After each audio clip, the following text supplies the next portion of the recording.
나는 대한민국 예비역병장이다. 안녕하십니까? 1980년대 모공시절 군대 이야기를 나누는 예비역병장입니다. 오늘도 저의 옛날 군대 이야기와 함께 추억여행 떠나시죠.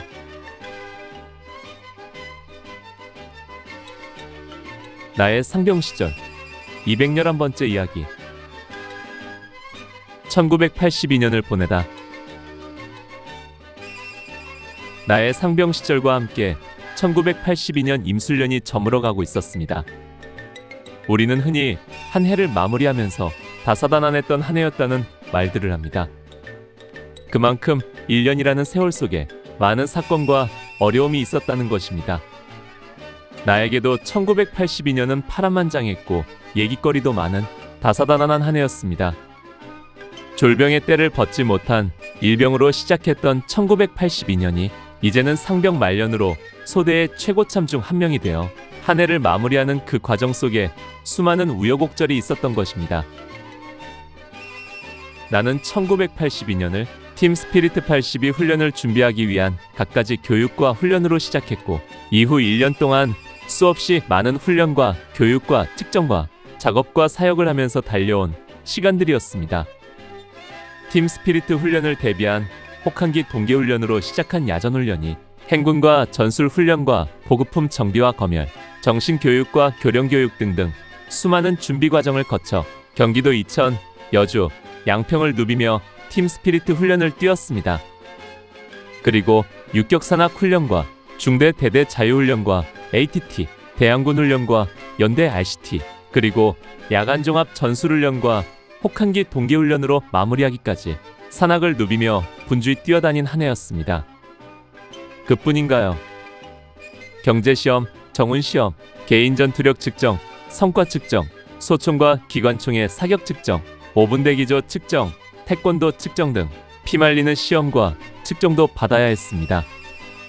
그러는 와중에 제설작업, 도로작업 등 갖가지 작업과 사역에 동원되어 땀을 흘려야만 했지요. 그 무엇보다도 태풍 사격장의 자동화 시설을 위한 작업은 8월의 염천 아래서 피땀을 흘리는 노역을 감당해야 했습니다. 그 모든 역경을 이기고 달려온 1982년을 보내는 12월 말. 그나마 우리 중대는 좀 평안한 연말을 맞을 수 있게 되었습니다. 그것은 12월 28일 화요일부터 한 달 동안 격오지 경계 파견을 나가기로 예정되어 있었기 때문입니다. 앞서도 격오지 경계 파견 이야기에서 밝혔듯이 우리들은 격오지 경계 파견 나가는 것을 무척 좋아했습니다. 날마다 교육과 훈련을 받아야 하는 우리들에게 소대 단위로 나가서 독립부대 생활을 하며 경계 근무만 한다는 것은 거의 꿈 같은 생활이었기 때문입니다. 그래서 비록 추운 한겨울이지만 우리들은 기대감을 가지고 격오지 경계 파견을 기다리고 있었습니다. 다만 우리 소대는 파견지에 대해서 불만스러운 점이 있었습니다.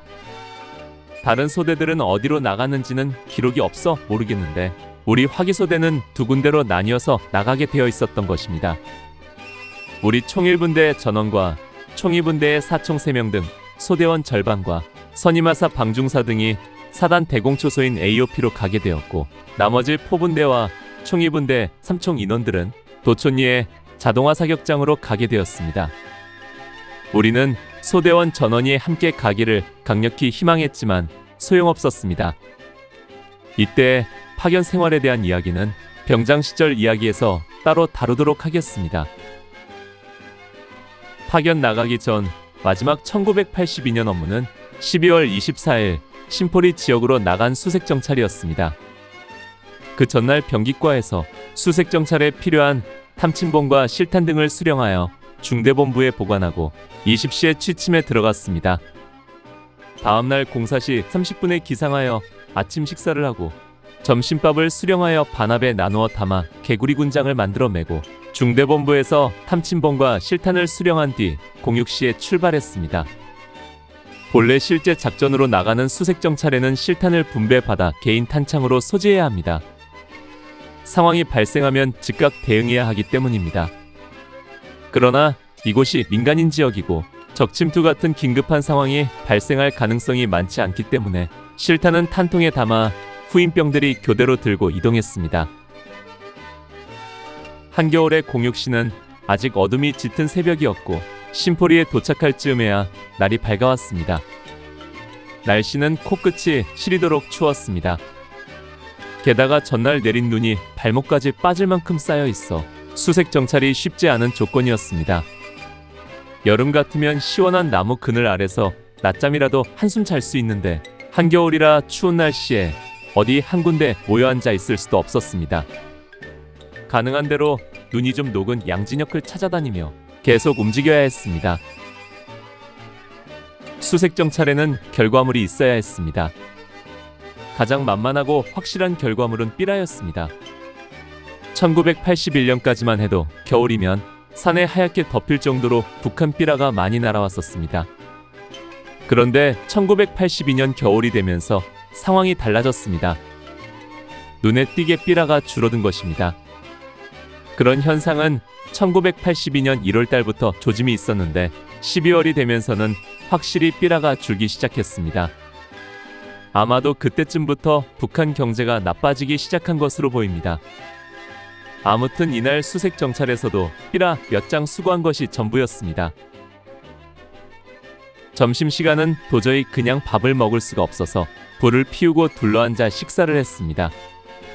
최대한 연기가 나지 않도록 쌀이나무와 마른 가지만 주워다가 불을 피웠지만 혹 감찰에라도 걸릴까봐 불안하기만 했습니다.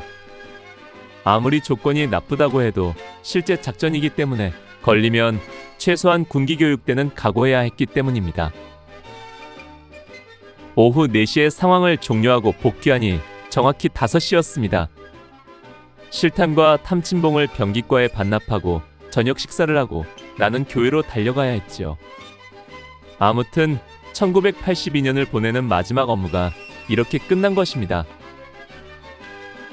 이제 1982년을 미련 없이 보냅니다. 그래야 나의 저녁의 해 1983년이 다가오기 때문입니다. 1981년 1월 양구 땅에 처음 와서 자대 배치되었을 때 소대 최고참은 제게 이런 말을 했었습니다. 야, 1983년이 오겠냐? 내가 너 같으면 자살하겠다. 그토록 요원하기만 했던 1983년. 그래도 국방부 시계는 부단히 달려 이제 1983년이 바로 내 눈앞에 다가와 있었습니다.